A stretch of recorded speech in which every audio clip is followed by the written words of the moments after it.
Hello friends मिठुर पाकशाला आपनादेर सबाइके स्वागत। आज आमी भीषण ही हेल्दी एक ब्रेकफास्ट रेसिपि आपनादेर साथे शेयर करछि। एई जोन्नो आमी हाफ काप परिमाणे सुजी नियेछि, एकटा बड़ो साइजेर आलू, एकटा बड़ो साइजेर पेঁয়াজ एबं किछु रसुन, पेঁয়াজ ओ काँचा लंका नियेछि।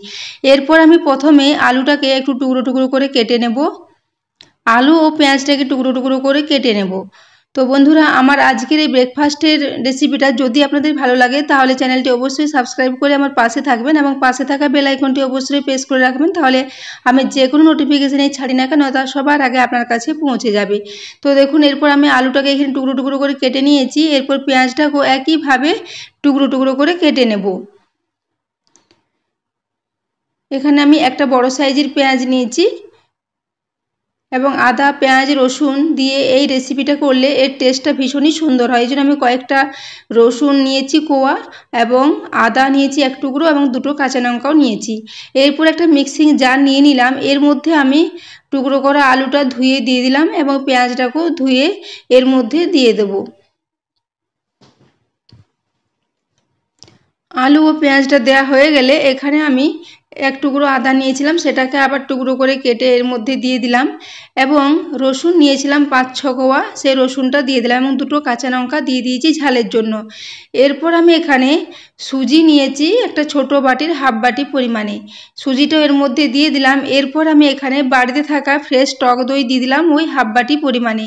এরপর এখানে ওই বাটি মেপে এক বাটি পরিমাণে জল পরে দিয়ে দেব। তার আগে আমি এখানে 2 চামচ পরিমাণে আটা দিয়ে দিলাম এর সাথে। আটাটা দেওয়ার পর এখানে আমি এক বাটি পরিমাণে জল দিয়ে দিলাম। তারপর সমস্ত কিছুকে দিয়ে ভালো করে মিক্সিতে এটাকে পেস্ট করে নেব। দেখুন এটাকে মিক্সিতে দিয়ে খুব সুন্দর করে পেস্ট করে নিয়েছি। খুব সুন্দর এটা মিহি করে পেস্ট করে নিয়েছি এবং এটা একটু পাতলা পাতলাই হবে, খুব বেশি পুরো ঘনত্বের ব্যাটার এটা হবে না। এরপর এখানে স্বাদ মতো লবণ দিয়ে দিলাম। বাকি এখানে সমস্ত কিছুই দেয়া আছে, আর বিশেষ কিছু মশলা এর মধ্যে আমি অ্যাড করব না, শুধুমাত্র লবণ দিয়ে দিলাম। তারপরে মিশিয়ে নিচ্ছি। এখানে আর কোনো বেকিং সোডা ব্যবহার করারও কোনো প্রয়োজন নেই। এটা আমি খুব কম মশলা দিয়ে খুব কম তেল দিয়ে একটা হেলদি ব্রেকফাস্টের রেসিপি আপনাদের সাথে শেয়ার করেছি। এদিকে আমি গ্যাসে একটা ফ্রাই প্যান বসিয়ে দিয়েছি, তাতে আমি হাফ চা চামচ পরিমাণে একটু তেল দিয়ে দিলাম। তারপর ফ্রাই প্যানটা যখন খুব ভালো মতো গরম হয়ে যাবে গ্যাসের ফ্লেমটা মিডিয়ামে করে দেব। ফ্রাই প্যানটা এখন খুব ভালো মতো গরম হয়ে গেছে। এরপর এখানে একটা ছোট বাটি করে অল্প পরিমাণে ব্যাটার নিয়ে এইভাবে আমি চারিদিকে একটু ছড়িয়ে দিচ্ছি। এটাকে আমি খুব বেশি বড় বড় করিনি, ছোট ছোট চিলার আকারে এগুলোকে আমি করে নিয়েছি। তো দেখুন এইভাবে আমি তাওয়াটা একটু চারিদিকে ছড়িয়ে দিলাম। তারপর এটাকে মিডিয়াম ফ্লেমে আমি 1 থেকে 1.5 মিনিটের জন্য অপেক্ষা করব। দেখুন এটা এখন উপরটা শুকিয়ে এসেছে এবং উপরটা ভীষণই জালিদার মতো হয়েছে। তো এরপর এক পিঠ হয়ে গেছে, আরেক পিঠ আমি উল্টে দিলাম। এক পিঠ হয়ে যাওয়ার পরে দিকটাও আমি 1-1.5 মিনিট মতো একটু ভাজা ভাজা করে নেব।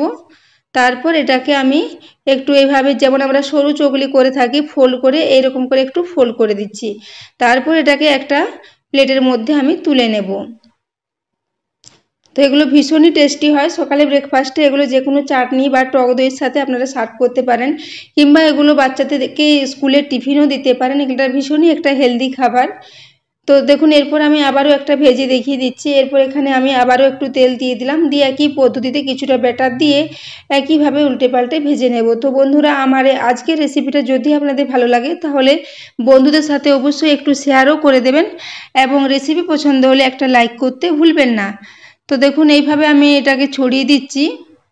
এখানে আদা পেঁয়াজ রসুনের খুব সুন্দর একটা গন্ধ থাকে এই ব্রেকফাস্টের রেসিপিটার মধ্যে, এবং এতে আমি আর জিরে হলুদ বা অন্য কোনো মশলার ব্যবহার করিনি। এটা খুবই সাধারণভাবে খুবই সহজ পদ্ধতির একটা রেসিপি। দেখুন এইভাবে আমি একই পদ্ধতিতে সমস্ত চিলাগুলোকে ভেজে নিচ্ছি। এরপর এটাকে আমি সার্ভ করে দেব। তো বন্ধুরা আজকের রেসিপিটা আপনাদের কেমন লেগেছে কমেন্ট করে অবশ্যই জানাবেন এবং রেসিপি ভালো লাগলে চ্যানেলটি সাবস্ক্রাইব করে আমার পাশে থাকবেন। তো দেখুন এরপর আমি এগুলোকে একটু টক দই আর একটু টমেটো সসের সাথে সার্ভ করে দিয়েছি এবং আপনাদেরকে দেখিয়ে দিচ্ছি এগুলো কতটা নরম এবং কতটা জালিদার হয়েছে এবং কতটা পাতলা হয়েছে। এগুলো একদম ফাইন মতো হয়েছে, ভীষণই টেস্টি হয় খেতে। তো বন্ধুরা এরকম নিত্য নতুন রেসিপি পেতে আমার চ্যানেলটি আপনারা অবশ্যই সাবস্ক্রাইব করে আমার পাশে থাকবেন। দেখুন এরপর এটাকে আমি টমেটো সসের সাথে সার্ভ করে দিলাম। তো এতক্ষণ রেসিপিটি দেখার জন্য আপনাদের অশেষ ধন্যবাদ। দেখা হচ্ছে পরের কোনো রেসিপিতে।